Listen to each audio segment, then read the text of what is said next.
ये लो भैया, ये मेरे बेटे के ना कुछ पुराने कपड़े हैं, अब वो पहनता नहीं है, तुम पहन लो। ठंड बहुत है, इसमें तुम्हें आराम मिलेगा। बहुत बहुत धन्यवाद मेम साहब, मुझे बहुत ज़्यादा ठंड लग रही थी। भगवान आपको लंबी उम्र दे। अरे ये जैकेट तो मेरे पति की है। ये सासू माँ बिना मुझसे पूछे मेरे पति की जैकेट इस गरीब को दे रही है। अभी बताती हूँ इन्हें। अच्छा, कुछ खाया? नहीं मेम साहब, 2 दिन से कुछ नहीं खाया।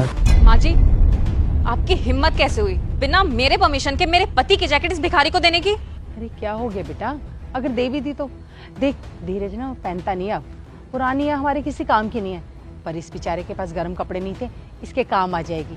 देखिए, वो मेरा पति है और मुझे अच्छे से पता है कि वो क्या पहनता है और क्या नहीं। एक बार मुझसे पूछ तो लेती। चल मान लिया कि वो पहनता भी है, लेकिन अब तो मैंने इसे दे दी ना, अब क्या करोगी? वापस लोगी इससे? शर्म आनी चाहिए आपको। मेरा पति दिन रात इतनी मेहनत से कमाता है और आप उनके पैसे को ऐसे वेस्ट कर रही हो। एक बार सामान देने से पहले पूछ लिया करो मुझसे कि वो काम का है या नहीं। बहू, भूलो मत कि वो तुम्हारा पति बाद में है, मेरा बेटा पहले है। नहीं माँ जी, वो मेरा पति पहले और आपका बेटा बाद में। इस घर का कोई भी सामान उठाने से पहले ना मुझसे पूछ लिया करो आप।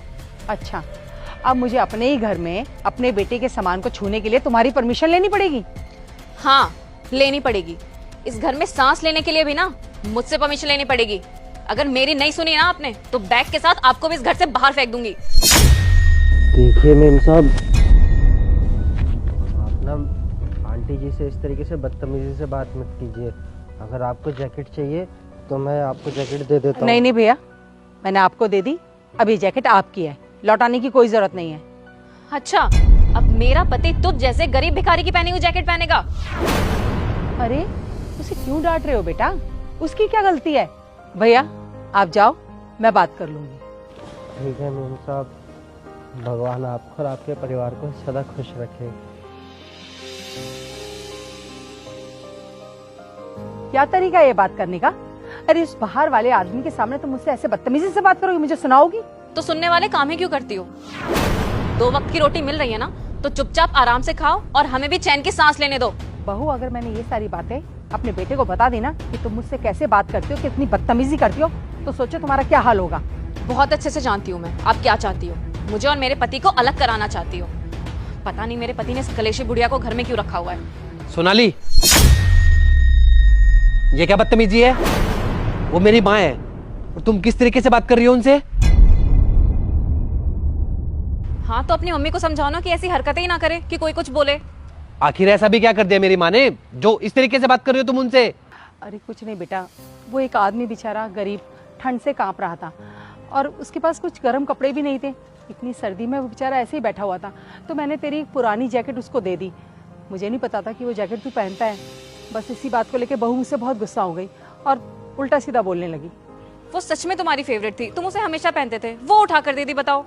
अरे तो क्या हो गया, जैकेट ही तो थी ना, और तुम इस तरीके से थोड़ी बात कर सकते हो मेरी मम्मी से? बेटा उसे सच में गर्म कपड़ों की जरूरत थी, बस इसीलिए दे दी थी मैंने उसे। हाँ, तो माँ आपने बिल्कुल सही किया है। और सोनाली, तुम्हें पता है मम्मी की है ना शुरू से यही आदत है कि अगर आसपास में कोई भी जरूरतमंद दिखता है ना तो उसकी मदद जरूर करती है मम्मी।